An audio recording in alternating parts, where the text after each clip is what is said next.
Hi, this is Terry, and welcome to Adventures in Nature. Boy, I've got a trip for you today.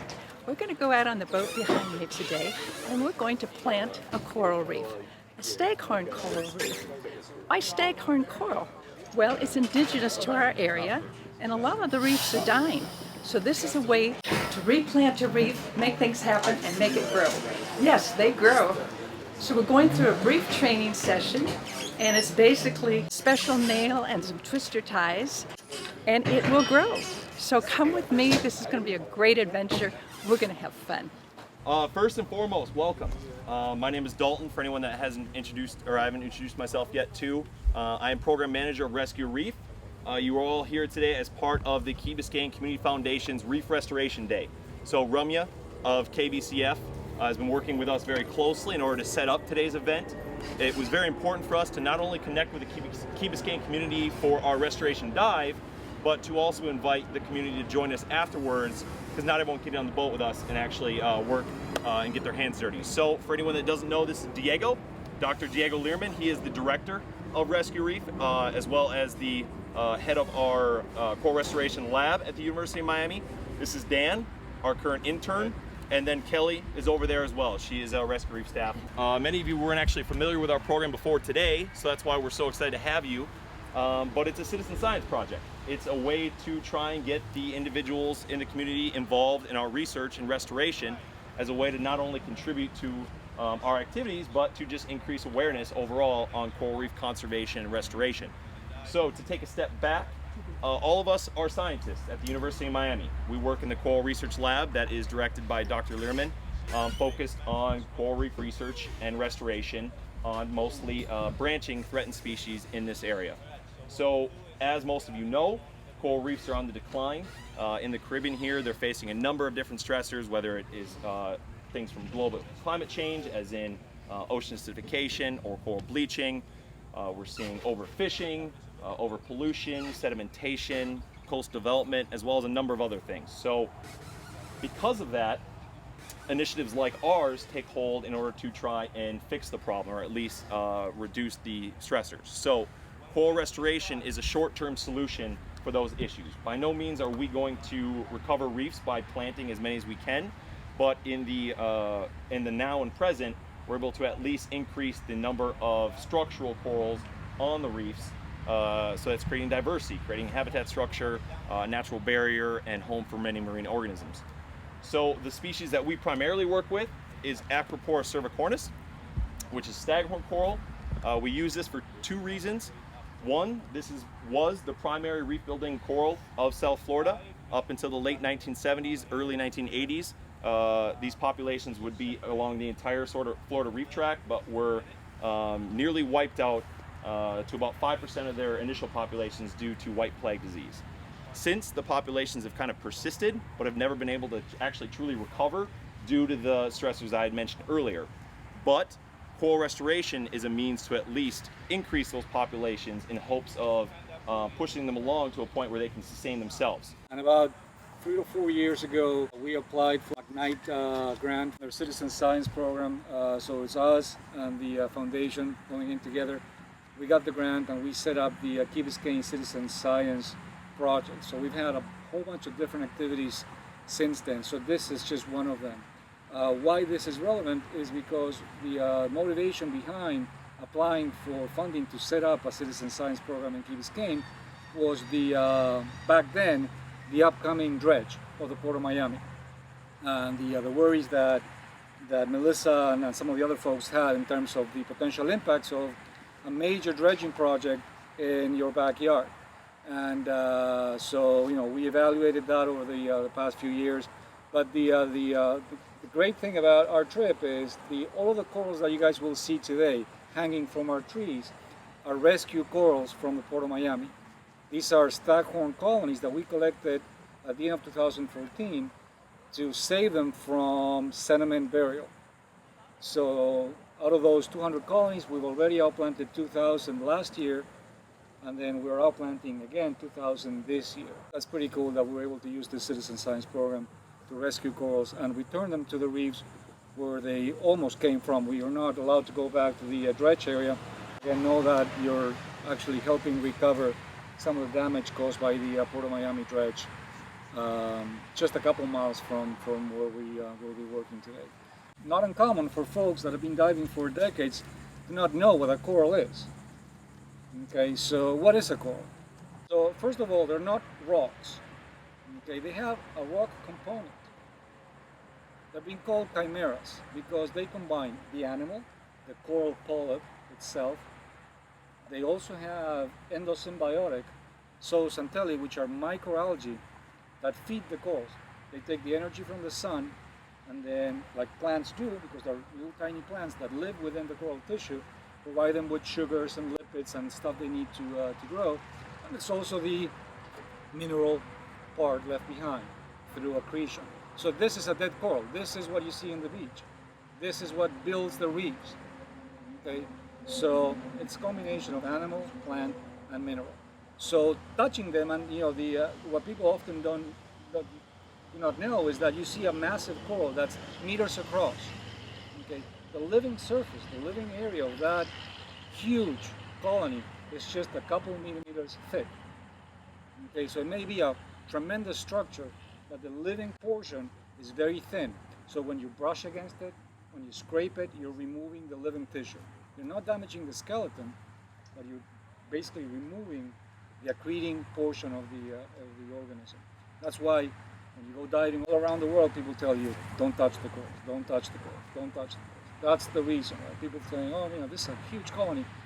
What damage can it cause? Well, you're removing the living component of the coral. Today we're basically flipping the speech, and we're telling you, you're going to touch the corals. Okay, so don't freak out.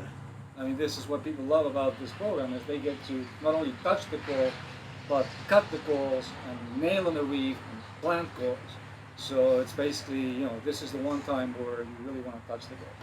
That's not to say you want to go crazy and just be scraping the coral and damaging, in excess, but this is the one time. So if you're on a tree and your hoses get caught, or you basically turn around and you kick a coral and the coral breaks, don't freak out. You just pick it up and rehang it. It's one more coral fragment that we can use to propagate. The same in the reef. If you're setting up a coral, you turn around to set up the next coral and you kick a coral, again, don't freak out. Pick up the little piece and then set another nail and outplant. Okay? The reason our coral restoration methodology works so well is because of staghorn's natural life history, which is the second reason our program is so effective. So staghorn coral has two means of reproducing, asexually and sexually. Asexual means simply fragmenting to then relocate onto the reef. So much like a tree planting a seed, and due to wave pressure or an organism bumping it, it fragments. It will simply reproduce and attach itself in that new location, and it happens so on and so on. Because of that, we're able to use the coral gardening methodology, which is, as it sounds, growing to then replant to increase our tissue and our populations. About 9 years ago, when Diego founded the lab, he collected very small initial amounts of wild staghorn coral. I believe it was 30 colonies, or 30 fingerling length corals, to put into our underwater coral nurseries, to then increase our standing stock, and then fragment and move to new locations, and so on and so on. And because of that, we're able to create large populations of this staghorn coral for use in this restoration activities. So from the initial 30 fragments that he collected back in the day, we now have over 3,500 staghorn coral colonies, all from those initial collections to use in our restoration work. There are 3 different coral nurseries located along the Florida Reef Tract here that we use for our restoration work. Each one houses over 1,000 corals, and they are held on these underwater coral nurseries. So all of our work today will be offshore. All of our research is primarily offshore. And this is just a downscale model of what you'll see today. So it's just PVC pipe, fishing line, and some crimps. What we did is we collected those initial fragments and we put them on cement blocks. We let them grow. After about 8 to 12 months, you'll see quite an increase in size. we'd fragment off the branches and put in new locations, and we just repeat that process. On the trees, we just simply hang them, so that's how you'll see them today. And as they increase in size, again, we'd fragment and move to new trees and so on and so on. And so now the colonies are large enough where at any time of the day, we can go out and collect large amounts of coral to then outplant onto the reef. So for the first dive you will all be doing with today, it's a nice casual dive. It's at around 30 feet on a sandy bottom, so it'll give you a good opportunity to kind of hone in on your buoyancy, get a control. There will be a lot of task loading at the second site. This is a good opportunity, see if you're capable of it and to maintain your buoyancy. So what you'll see are these giant trees. The actual ones are about 5 feet tall with 5 foot long arms, each housing over 100 corals. So they're buoyed up off the bottom. They're anchored into the sand, and they have a buoy at the top, so they just are suspended in the water column.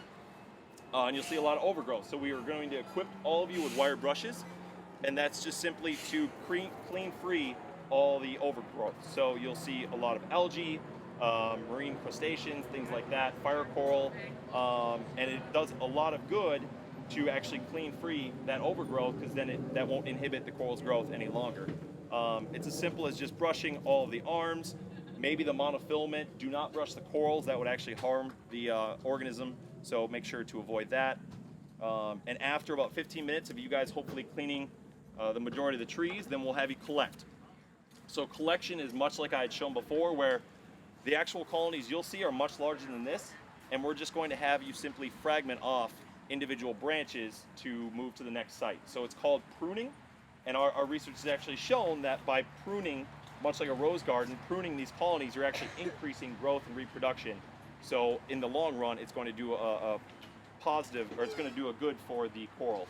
So they'll be hanging on the trees, and we'll have you guys collect 10 each. So each diver is going to collect 10 rescue reef size coral fragments, much like you see here. Some tips I will give you is, in order to outplant, you're going to want a base, or you can think of it as a tree trunk. So that will end up being flush against the nail. So when you're looking at a colony like this is really intricate and diverse, and it would actually be hard to fragment to get that tree trunk. But if you can see I could cut at the base of this one right here, and it would give a nice amount of room to put up against the nail. That'll make sense in about a minute and a half. Some tips for the nursery. You'll drift. You'll end up kind of being hugged by the tree. It's really large. There's a lot of corals dangling off it. If you get tangled, don't panic. If you start turning and trying to untangle yourself, you could likely crash and take a lot of the colonies off and do some damage. If you simply just kind of push off it, you'll likely become untangled, or just wait for your buddy to see you, and then they'll help you out. And we'll definitely be circling as well to keep an eye on you. You all will be equipped with gloves. If you don't already have your own, if you have ones you like, use them. If not, we're gonna have you wear these gloves, just because the fire coral hurts like heck. We've been stung by it more times than we can count, and we want to just keep you guys safe. That dive will only take 30-45 minutes. For collection, we'll have tote bags that you guys can put the corals in. Is either Diego, myself, Dan, or Kelly will show you everything you're going to do before you do it. Wire snips, and these are to cut the actual coral to collect our fragments with. And then we also have little wire brushes as well. And these are to clean the arms of the trees, and then also when we're outplanting to clean the area of algae before you put in the nail. So when we were at the nursery, we had each person clip off about 10 fragments, 10 coral fragments, and so those are the pieces that we're going to be outplanting to the reef today. We've been involved now with Rescue Reef since pretty much the get-go. What we've done with them is we've actually been out here since the inception of putting down the nursery and bringing them out here pretty much every trip to come and clean and do their outplanting. So yeah, and it's grown quite a bit in number of people that would like to participate, and it's also grown in reputation as far as a program. So it's great. We're trying to keep it a coral garden. That's what they're trying to do, and that's the whole reason for them being out here and doing this amazing thing that they do. We cleaned out the nurseries where the coral is growing, and then we cut out some of the coral that we're going to plant later. And was it hard to cut the coral? Actually, not as difficult as I thought. Would you do it again? Definitely, yes. It was awesome. Yeah, I have more questions now that, you start working and then you want to ask more questions. Was it easier or harder than what you thought? It was hard to fight the current, so to not knock on, break other corals, that was a little more difficult. So I need more experience on where to position myself to save the gardens. Very cool down there, very beautiful. And would you do it again? Absolutely. I'd never done this before, but it was a lot of fun and learning. I've never had the idea of how fast they grow and how much there is down there. It's a great way to continue growing. You can start to see all the fish down there coming just to the trees, and the hogfish nipping at the algae on the bottom of the trees. It was really cool, but it was fun, and I encourage everybody that can do it to do it. This is our nursery. This is where we grow the corals, and we have this patch that's in between reefs, so you can see all of these mooring buoys. That's where the reefs are. So we found an area that's in between reefs, but away from divers and lobster fishermen. So it's looking really well. I mean, these guys cleaned almost all of the trees, and the corals are growing well. I only saw a couple of deceased corals, and we remove those whenever we see them, so the diseases don't spread. But they're in good shape. I mean, these are about ready to be outplanted. We have a contract with the Army Corps of Engineers to outplant 2,000 corals. So 1,000 will come from this nursery, and then another 1,000 from another nursery we have further south. And so we are repopulating 4 reefs using these Port of Miami corals. Over here we have probably 1,500 corals in this nursery, and we have 95% of those are one species, staghorn. But then we're also expanding the number of species we are outplanting and growing. So we have another branching species, the elkhorn coral, growing. We have about 40 pieces. And then we're also expanding onto massive corals. So we have 2 more species. So altogether we have 4 species. But the bulk of them right now are from the staghorn. They go from a fingerling, about 5 to 10 centimeters, to about soccer ball size in a year. Yeah, that's why we use these species. If you keep them longer, then bad things happen. They start breaking, they start falling off the trees. And if you lose one tree, then you lose a lot of coral. So we don't like to keep them longer than 6 to 9 to 12 months. But the second dive will actually be a special new site that we located specifically for the Key Biscayne Community Foundation. Because they're sponsoring this expedition and all of you were allowed to come for free today, we'd like to thank them by creating this new location to hopefully continue that partnership in the future, so that this specific site can always be revisited by KBCF community members to hopefully restore that location, so that every time you revisit you can see the positive impact you're having on these corals. So we're aiming for 100 corals today. When we go to this new site, this is the outplanting procedure. So the analogy I use is much like planting a tree. You're going to look for a nice area to put the coral. This is probably the most important part of the expedition. So site selection is pretty key. First, what you're looking for is like an open space. Just like if you're planting a seed, you're not going to put it next to a bush or next to another tree. You're going to look for a nice open area of soil. But for this, you're going to look for a nice patch of hard reef sediment to put it in. So first, once you find that area, maybe a half-meter buffer area, you'll take the wire brush that we're going to give you all, and you're going to clean away just any sediment or algae. Just create a nice spot for the coral to hopefully attach to. You're then going to take the hammer and nail that we're going to equip you all with, and you're going to drive the nail into the reef. We have good nails and bad nails. Pretty much what that means is you're going to bend quite a few of them, some you won't. If you bend, don't be deterred, it's fine. We do that all the time. Just grab a new nail and find a nice spot to drive it in. Usually if you hear a loud ting, that you have no hope there. So just go a half inch to the left or right and retry. So once the nail is firmly into the reef, if the nail wobbles, drive it in further or find a new location. The nail is probably the most important part of the attachment process. Once it's firmly in there, you're going to take corals from those tote bags that we have, probably a handful, and then you're going to simply place it flush against the nail. It's important to have that base, because as you can see, that base goes right up next to the nail. So that's why when we collect at the nursery, try and snip so that you're creating a nice base for everyone to outplant with. The easiest way to do it is to loop the first zip tie. So there is a right and a wrong end on the zip ties. There's a flat side, which is the right side, and a bumpy side, which is wrong. For anyone that hasn't used a zip tie, you just simply loop it to the flush side and pull till you hear clicking. And then once you have the loop, you'll just put it over the nail and you pull it tight. And we're always going to have you attach 2.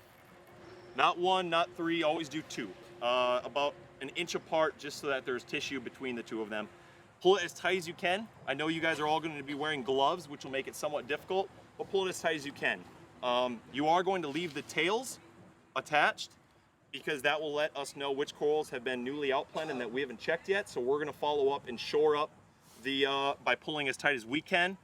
And then we do snip off all the tails. And then we'll bring them with us. So that is the finished product. It's as simple as that. You're going to clear a little area with the brush. You're going to drive the nail in as firmly as possible. And then you're going to zip tie as firmly as possible and then find a new site.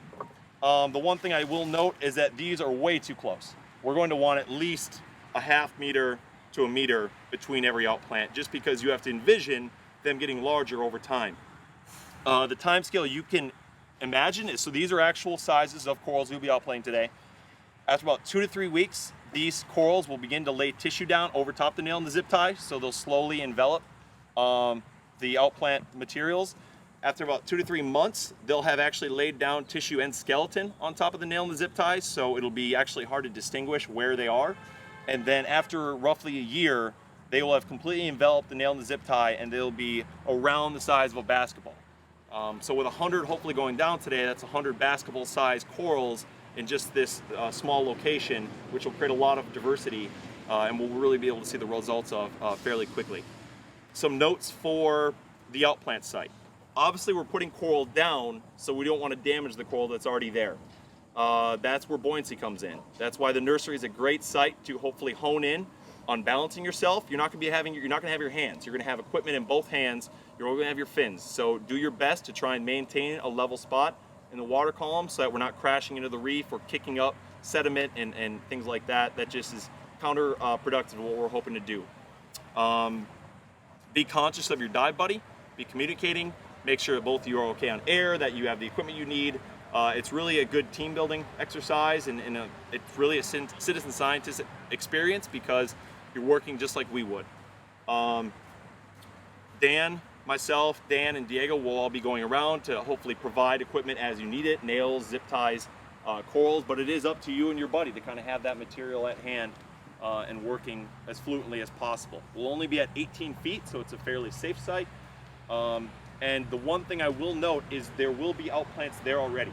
We've done one outplant at this particular site.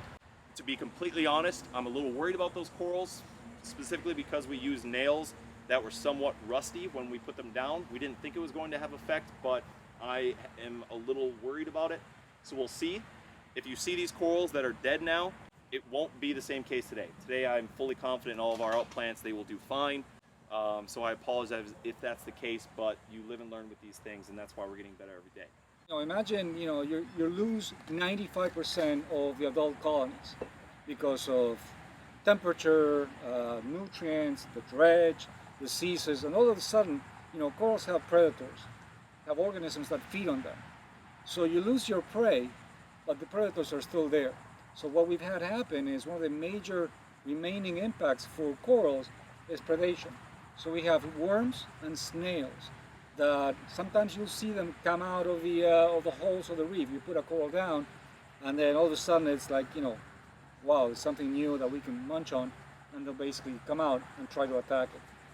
So the only natural control to those coral predators are large fish, hogfish, groupers, and lobsters. Lobsters eat the snails that feed on the corals. For the rescue reef trips, each trip we use a different color of zip tie, so that in another month, or 2 months, when we can come back, we can, given enough time, we won't be able to see the zip ties at all. But in the short term, we're able to come back, check on them, see how they're doing, and we can tell, silver tags, that's from the September trip. Red zip ties, that's from August, that kind of thing. That's clear, raised, a little bit raised. You don't want to do it in the valley where sand piles up. Get the nail in there, and then scrub the substrate with the brush, just right around it. That gets the algae off, and it makes sure it's nice, clean rock for the coral to cement to, and it'll do it much quicker and easier if it doesn't have to get over that algae layer.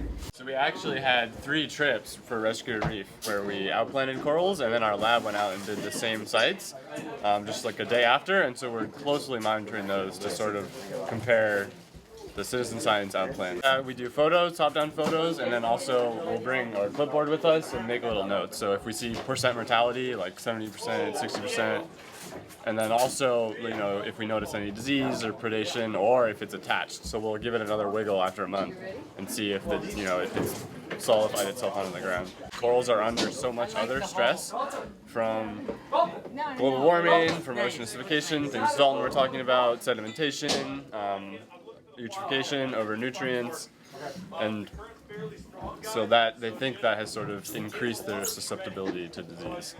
Away whether that nail's going to go in or not. If it feels like cement, then just move it about 1 centimeter, 1 inch off to the side, and you're going to find a better area.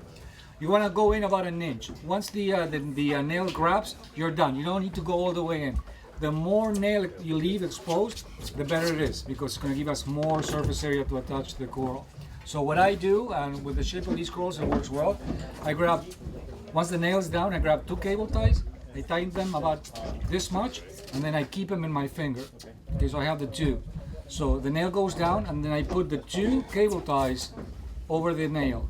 Now you have your coral, you stick it in there, and then you tighten the top one first, and then you tighten the second one after that. Okay, you need to tighten the coral against the nail. It needs to be tight, but you don't want to make it so tight that you're going to break it. If you break it the first time, that's fine. We'll deal with that. Don't worry about it.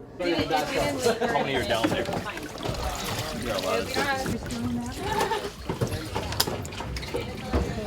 And you keep them in the salt water just for protection so it doesn't dry out? Of course.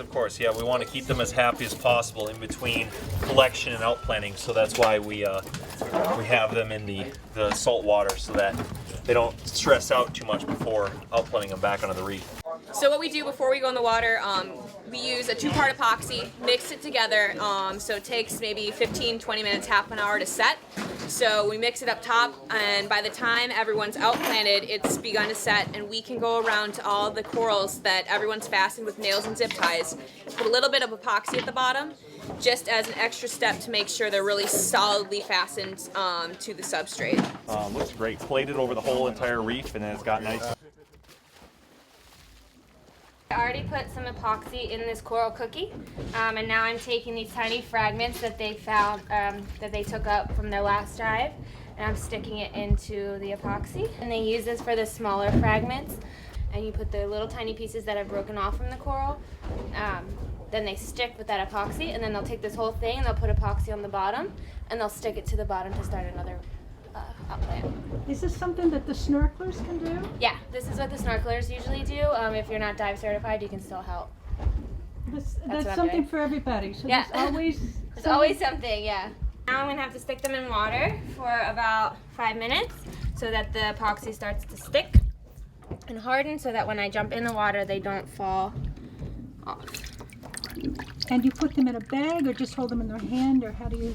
He said I can just hold them in my hand as long as I don't cannonball in. So.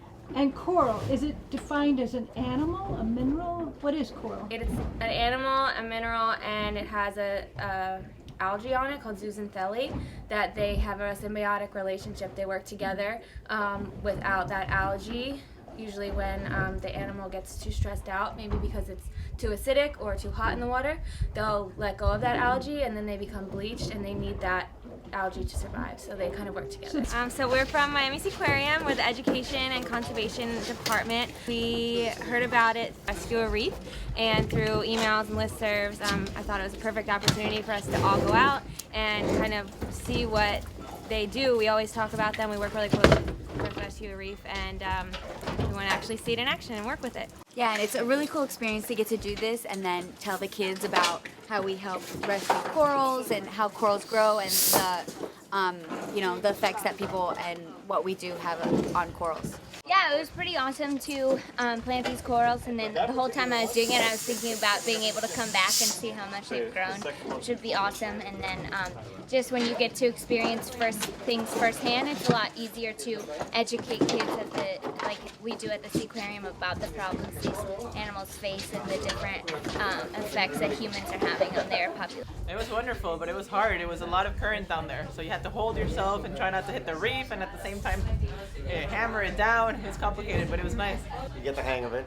You know, grab the hammer, nail it in. You do one thing, you do teamwork. It was great day to do it. And the two of you worked as a team, right? We did. Yeah. One's holding the nails, the other's holding the coral. And then when one was finishing, one would go back to get more supplies and come back. So it was good. We got better as we went along. But what did you think of the reef down there that you were planting on? It wasn't a nice reef. I mean, it had fish and everything, but it felt like it needed more help. So hopefully, after everything we're planting now, it'll be nicer. We hope to come back another day to see the progress and see the growth. Yeah. And would you recommend it to other Key Biscayne residents? Oh yes, definitely. Absolutely, great experience if you dive, and anyone can do it. We have a beginner diver in the group, and she was fine doing it, so it's a great experience. It was really hard to plant the coral.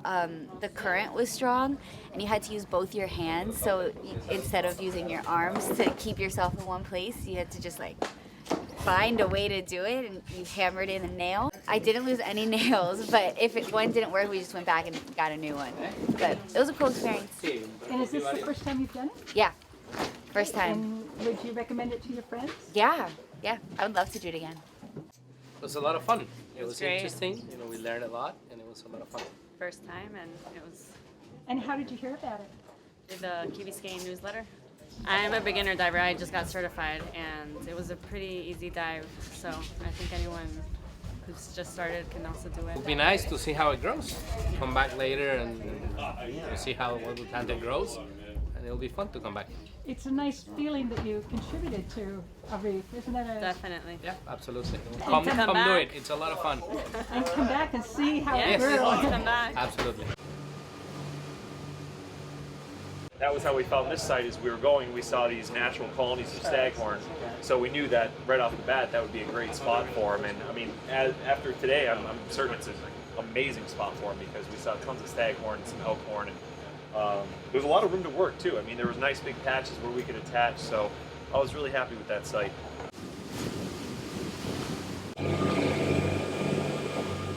How did you find out about the dive today? I'm reading The Islander every week.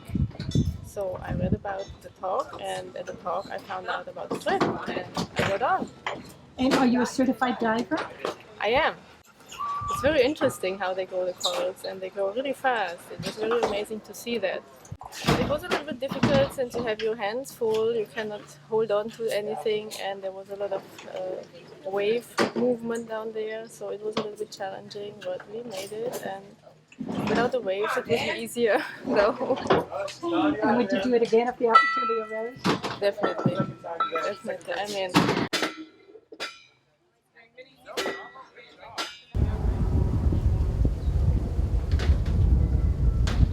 So we just got back after a successful rescue reef trip. We put out over 100 corals on the reef, which is really, really good. Normally our expeditions are anywhere from 50 to 100, so you know, we right where we wanted to be, and the corals look really great. Despite having a little bit of surge on the reef, everyone did a really good job, and we got some really solid outplants down. And hopefully when we come back in a month or two, we'll see that these guys are growing like crazy and they love the reef down there. We're very happy to be here at Save a Reef, and we both came to see what it was about and be supportive of this endeavor. It's very important for the environment, and hopefully in the future I will be able to join one of the excursions, we'll call them, but the very, very important work that they're doing. It would be lovely to be able to participate in it. We are enjoying being here with the divers who just returned from culturing some new corals, and that's a wonderful thing to be doing off Key Biscayne, because historically speaking we used to have coral gardens, which W.J. Matheson, who was here in the early part of the century, used to call his underwater gardens. You guys are the only reason that this is possible at all, and that, you know, we incredibly appreciate everyone who comes out on our trip, everyone who donates, everyone who sends us a Facebook message, whatever. That, you know, that we rely on these people to come out, and thank God that they care about the oceans. And on behalf of the Rescue Reef program, we would like to thank the Key Biscayne Community Foundation for sponsoring our expedition today, as well as providing the wonderful Key Biscayne community to come out and join us for our Reef Restoration Day event. Right now there's tons of kids and parents enjoying coral reef conservation activities, and it's exactly what we were hoping for. On our expedition, we had 10 citizen scientists join us to outplant 100 staghorn corals that are threatened in this area, so it was a tremendous day on the water, and we could not be more thankful.